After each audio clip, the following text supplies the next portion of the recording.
Hoje, 11 de agosto, dia do advogado, aquele que você contrata para resolver os seus problemas.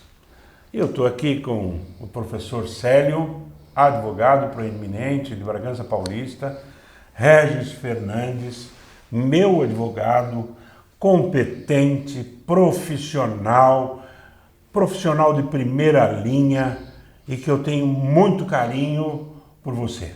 Obrigado, mãe. Obrigado, muito obrigado. Muito bem. Vocês vão começar ganhando presente, tá? Essa caneca que vocês estão usando com água límpida e bem gostosa já são suas. Se apropriem. E também eu vou dar de presente 250 gramas do café Campo Belo do Biriçá. Café artesanal do meu amigo Zé Oscar, uma pessoa excepcional e que mandou de presente para vocês. Esse café é de alta qualidade e Obrigado. usem com moderação. Obrigado. O café da região Bragantina é um café muito bom. É muito bom e tem 200 anos de café.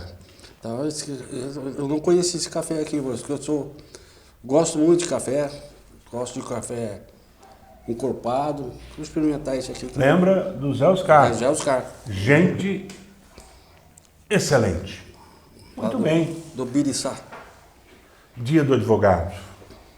Tem tantas histórias que a gente pode puxar e tantas coisas que a gente pode falar, mas 11 de agosto, por que nasceu essa data?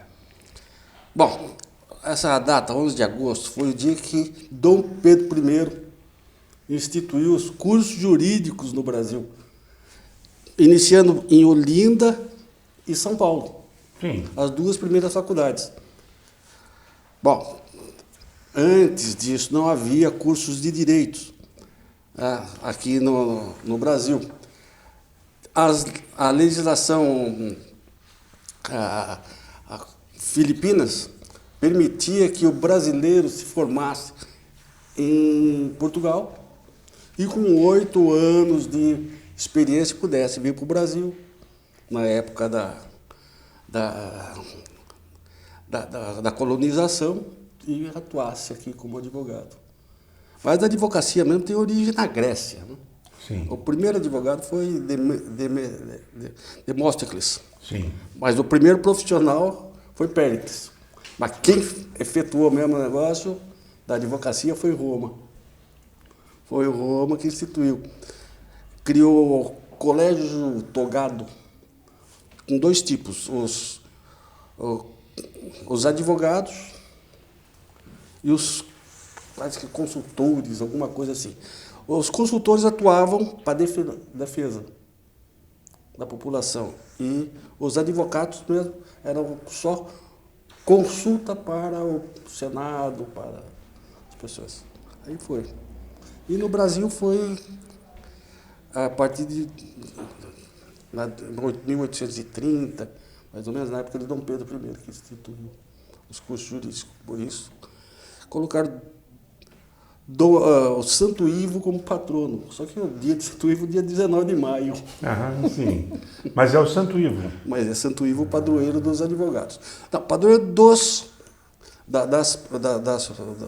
das pessoas que atuam no direito, especialmente os advogados. Os advogados, né? Isso. Mas tem vários dias, né? Dia do advogado criminal, dia do advogado... Então, se criou depois uma série assim, de... aí é o marketing que faz a festa, né? Sim, é o marketing que faz a festa. Gostei. 11 de agosto de 1827 foi implantado no Brasil. Isso, Isso. Agora, tem um diretório estudantil chamado 11 de agosto, que tinha umas práticas bem interessantes e que vocês depois me emprestam a carteirinha que eu vou fazer hoje na hora do almoço, que é o dia da pendura. Dia da pendura. Certo? Mas precisa ter a carteirinha da OAB para a gente não ser preso. Da né? OAB. Então, e vocês vão fazer pendura hoje, não?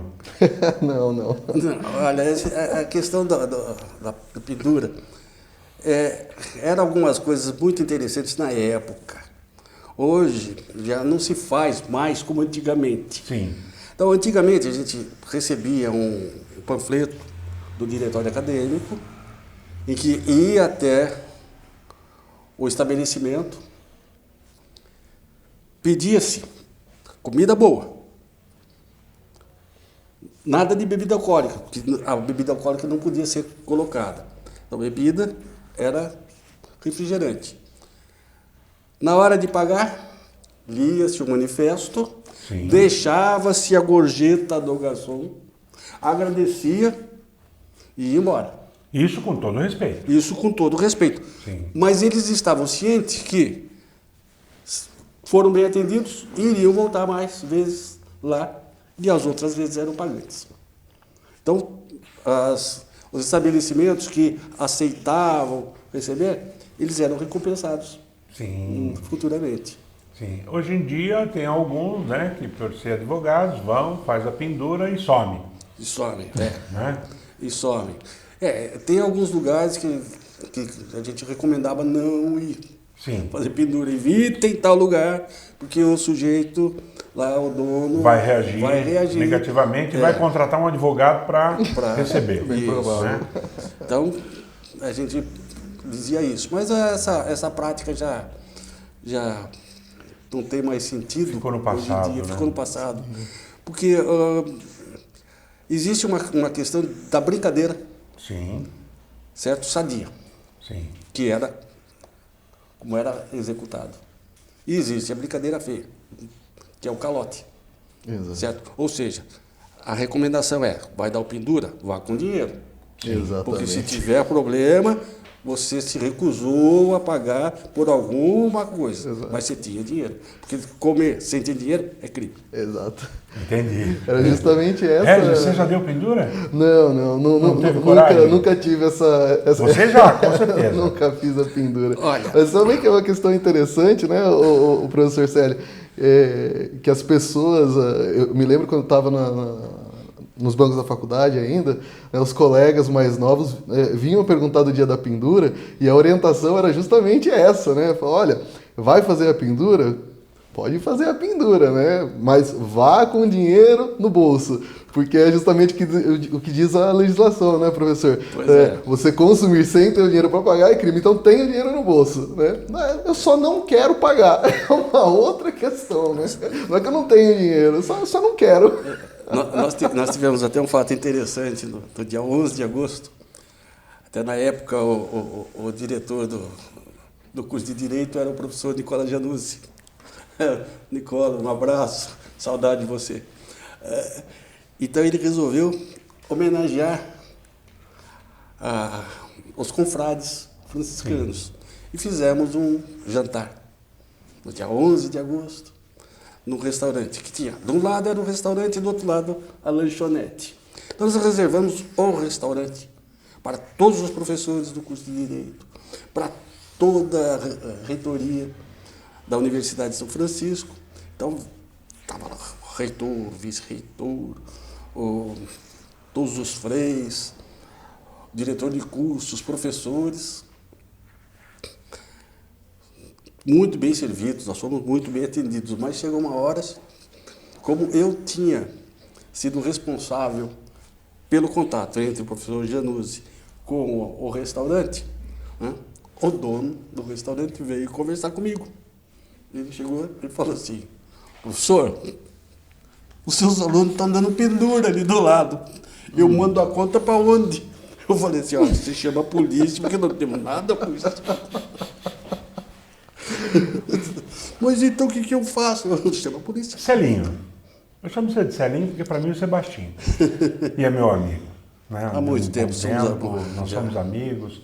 Celinho, por que o advogado é amado, mas também é muito odiado? É que dizem que o advogado quer tirar o sangue Sim. do cliente, certo? Por isso a OAB, são os tipos de sangue, né? Então... Muito boa. Mas na realidade não é isso, tá? Não é isso. É que existem 3 tipos de profissional. Sim. Existem os advogados, que são poucos. Esses são poucos. São os profissionais do direito, respeitados, que conhecem o direito. Tem os advogados. São vários. Tremendo. São vários. Certo? É um pouco mais tímido, não conhece muito, conhecedor. Agora, tem os advogados. Esses existem as pencas por aí. São muitos advogados. Se chamam advogados, acham que sabem, mas não sabem nada. E acabam tornando a vida do cliente um verdadeiro inferno. Quando você busca uma solução, Você você acaba tem encontrando inferno, um problema. né? O Regis, ser advogado, como é que nasceu isso na sua cabeça? Eu sempre fui uma pessoa com tendências para a área de humanas. Sim.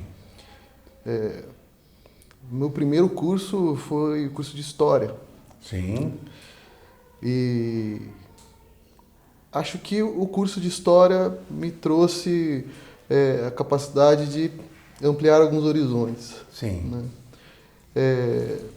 A partir daí, a área de humanas sempre me encantou mesmo, né? E por algumas razões dessa natureza, senti vontade de conhecer o direito. E fui para cursar a faculdade de Direito, onde tive aula com o professor Célio, inclusive. Né? E por lá fiquei, né? Parei de lecionar nas escolas e me dediquei exclusivamente à advocacia depois que eu me formei. Né? Então, para mim, o direito hoje é aquilo que eu sei fazer de melhor na minha vida. Né? Vou pegar você agora. operar. Qual foi o tema do seu TCC? O tema do meu TCC, eu tratei da questão da ressocialização. Os aspectos sociais, né, decorrentes da incapacidade do Estado de ressocializar os condenados. Os condenados, né? Sim. Você tem um escritório, um belíssimo escritório, inclusive nos cede aqui para poder gravar as entrevistas, e eu agradeço isso muito mesmo. Quais as áreas que o seu escritório atua? Olha, Mário, nós hoje atuamos em diversas áreas do direito, porque temos um corpo, né, uma banca de advogados, um corpo jurídico específico para isso. Né? Então, temos nosso carro-chefe, que é o direito empresarial, o direito imobiliário, trabalhista, previdenciário. Sim. Né? E o imobiliário, né? Que é o Sim. nossos carros-chefes aí. Então, são as áreas que nós atuamos. E você tem gente no tributário? Sim. Né? Sim. Tem também gente na aposentadoria? Exatamente. Acho que nós entendemos que para que nós possamos fazer um atendimento especializado para empresas, principalmente, né? A empresa demanda esse tipo de mão de obra, né? Sim. Então, dentro de uma empresa é absolutamente necessário que você tenha um profissional que conheça o direito do trabalho, que conheça o direito previdenciário, que conheça o direito tributário e, essencialmente, o direito empresarial e societário. Né? Sim. Então, essas áreas. Celinho, qual a sua área de atuação? A minha área, eu atuo na área trabalhista, Sim. na área empresarial, mexendo com empresas em situação de mudança. Sim. Ou seja, empresa quebrada. Ah, tá. Certo? Quebrou por quê? Qual foi o motivo? Vamos verificar. E normalmente pelo recolhimento incorreto dos tributos. Sim. Certo? Ou seja, fica mais fácil fazer dessa forma, então ele acaba optando pela forma mais fácil, quando ele poderia ter uma outra forma melhor. É que nem aquela história de contador, né? O contador fala, não precisa pagar agora, não. Depois se acerta, né? O mau contador, né? O mau contador. O mau contador. Né? Não, esse contador até, ele fala, não, paga só essa guia e está tudo certo. Tudo bem, ele paga aquela guia, mas ele está lá cadastrado como simples. Sim, Só que ele, na realidade, não é simples. sim. Aí o contador vai chegar uma hora e falar para ele, não imita a nota fiscal. Sim. Só que hoje em dia já está tudo entrelaçado. Sim. Certo? Já está tudo entrelaçado. Você vai no supermercado, pediu a nota fiscal, tem o CPF, já verificou quanto você gastou. Sim, na hora. E assim vai. É. Agora, imagina uma empresa, É. né? Uma microempresa que tem um faturamento bruto anual 320 mil. Divida isso por 12 meses. Ela não pode ter empregado. É. O empregado custa 6% para a empresa. Então, como é que você explica que ele tem 3 empregados na microempresa? São obviedades que, na realidade, as pessoas não pensam, né? Existe uma questão, até o professor Célio provavelmente, né, com toda certeza já se deparou, existe uma cultura, né, no Brasil, eu vou constituir uma empresa, quem eu procuro? Né? Então, a primeira pessoa que vem à cabeça dessa pessoa é o contador. É o contador. E não o advogado. É. E isso invariavelmente, com todo respeito aos profissionais, né, da contabilidade, aos bons, né, mas existem os profissionais que não detêm aquele conhecimento. Então, Mas a gente vê muito isso acontecer. Então, por exemplo, você pega uma empresa em que foi instituída e que, na verdade, a hora que você vai ver, não é uma empresa, é um empresário individual. Então, isso implica inúmeros problemas, confusão patrimonial, etc, etc. Quando chega pra gente, o buraco já está cavado. Né? O problema é próprio brasileiro. Essa é a natureza do brasileiro. Sim. Ele não chega, vou comprar uma casa. Dá para o doutor verificar a situação? Não, ele, comprei uma casa, tá sim. Tem penhora, tem isso, tem aquilo. Impostos atrasados, Isso, etc. Ou seja, o advogado já não trabalha mais na prevenção. Ele vai já para Pro fogo. o né? contencioso. Ele é o bombeiro, É o bombeiro da situação. Então, quando a população faz isso de modo preventivo, ela blinda qualquer problema. Veja, nos Estados Unidos, a gente vê a separação daqueles artistas milionários. Eles não estão brigando entre eles, exceto algumas coisas, como agora aconteceu com o Johnny Depp, com a mulher, mas é muito difícil. Por quê? Eles estão lá se dando muito bem, mas estão os dois advogados negociando o patrimônio que entra, o patrimônio que não entra, se separar, vai isso, vai aquilo, já está tudo no papel. Sim. Aqui não. Aqui já vai, vamos lá, isso aqui agora. Aqui você já vai para a briga, resolve o problema e achou que resolveu. Aí tem que contratar um advogado. Pois é, né? e tem também aquelas situações de que o brasileiro sempre precisa de dinheiro. O brasileiro é pobre. É pobre. Precisa de dinheiro. E aí liga o banco. Estou aqui com um negócio muito bom, um cartão de crédito, isso. Aí ele acaba pegando o cartão de crédito, gasta, tem que pagar a fatura. Agora, como é que eu vou pagar essa fatura? Eu vou pagar o mínimo, cresceu, daqui a pouco dá. Aí nós tivemos que fazer a lei do superendividamento. Mas essa lei já existia antigamente no Código Civil.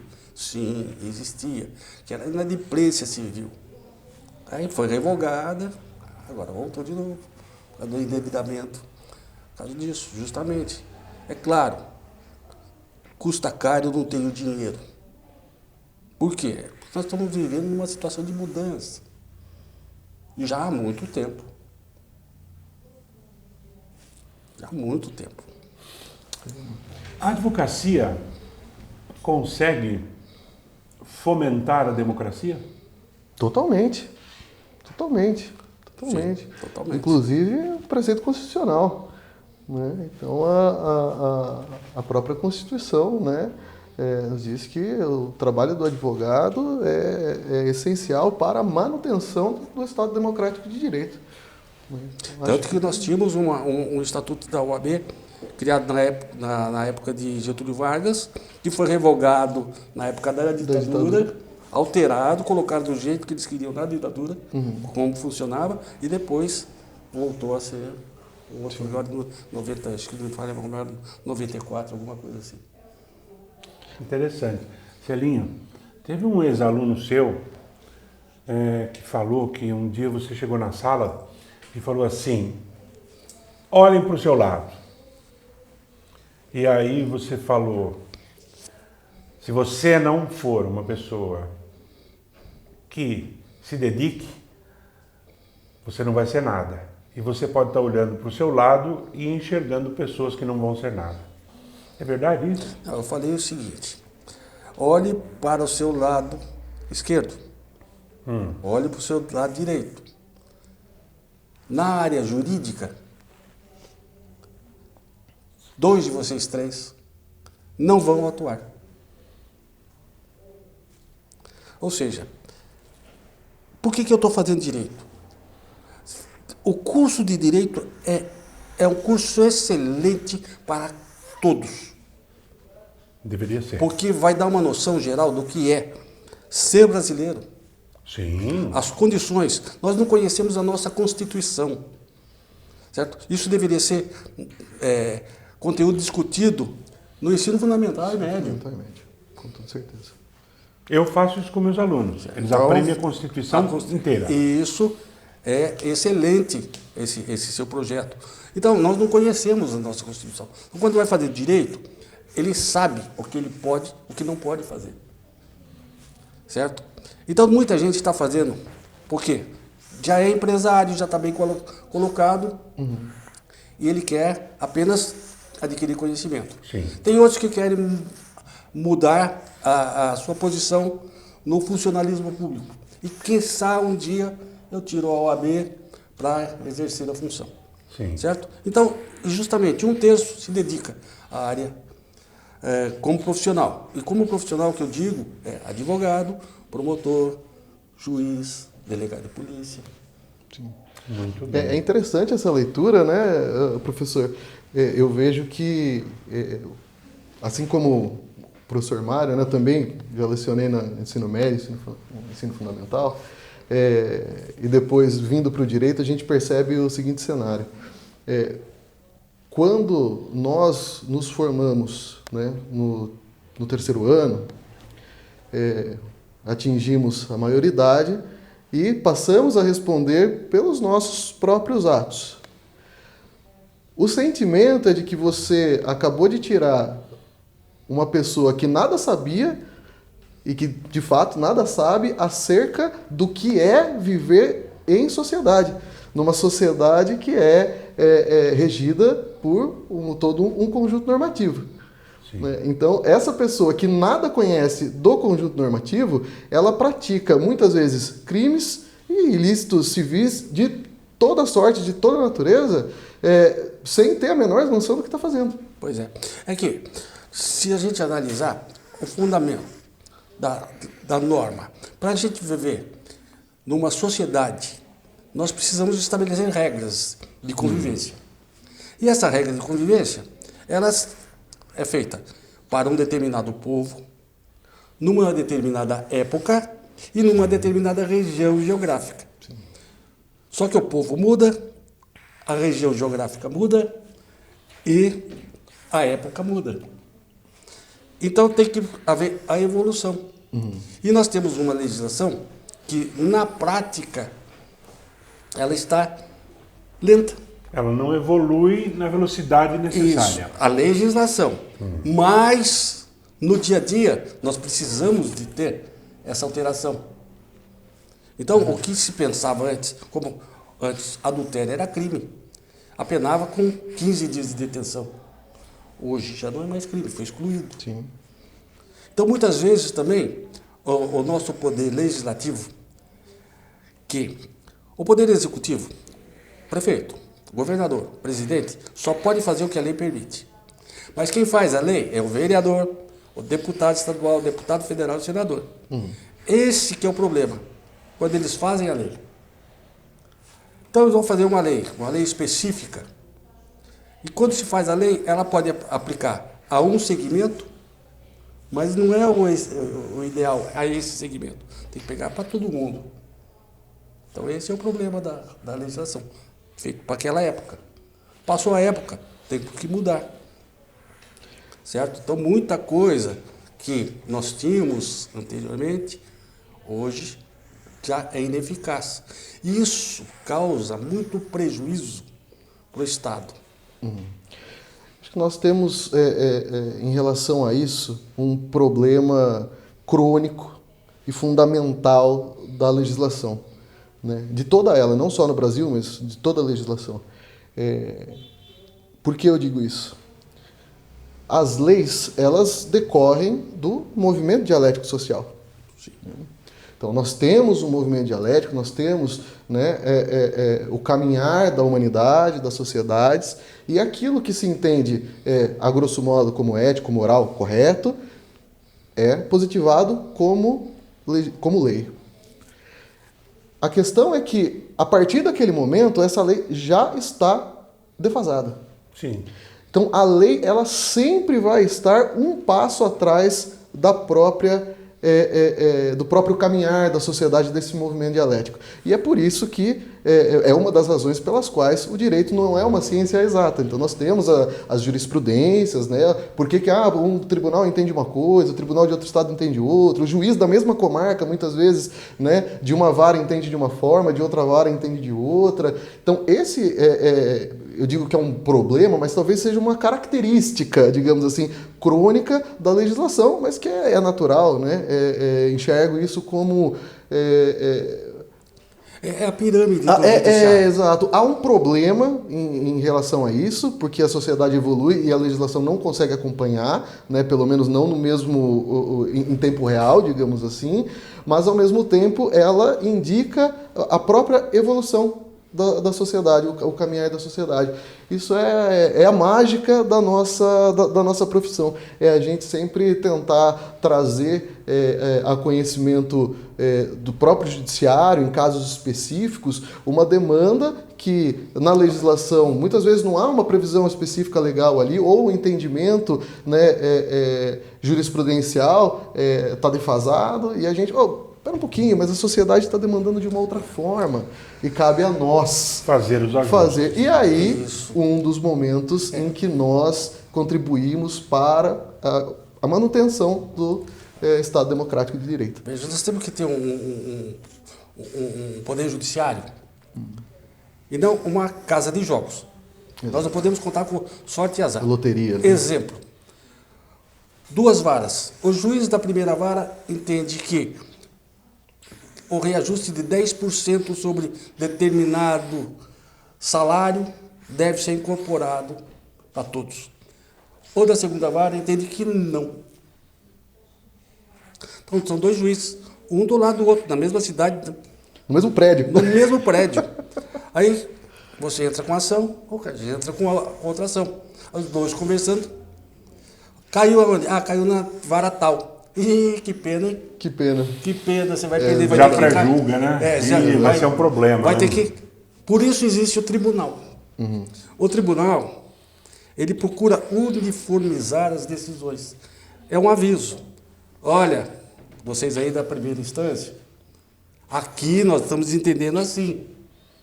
Então não adianta vocês pensarem diferente, porque o juiz tem liberdade para fazer o julgamento. Então, aqui nós estamos entendendo assim. Sim. Mas tudo bem, acertou um estado. Então vamos para outro estado. Em São Paulo, o sujeito que pratica um assalto usando uma arma de brinquedo, em São Paulo entende que não expõe a vítima em perigo, portanto, atenua a pena. No Paraná, o sujeito pratica o mesmo tipo de delito, assalto com arma de brinquedo. O juiz do Paraná entende que, mesmo sendo de brinquedo, induz a vítima em violência. Portanto, ele agrava a pena. Então, vamos assaltar em São Paulo. Não vamos assaltar no Paraná. Olha. Então, o que acontece? Aí nós temos o STJ, que fala, olha, todo o Brasil, nós entendemos assim. E o Supremo Tribunal funciona como guardião da Constituição. Sim. O que ele tem que fazer. Mas não, o Supremo fica julgando essas coisas aí. Gente, vocês estão observando quanto aprendizado hoje, no dia 11 de agosto, dia do advogado. muito obrigado pela aula que vocês me deram e vão dar para todo o nosso telespectador. A entrevista ficou um pouco maior do que o normal, mas não poderia ser diferente, porque advogado fala mesmo. Fala. Né? A vocês, todos os advogados, parabéns pelo seu dia. Vocês são necessários, mesmo sendo odiados ou amados. Até o próximo programa.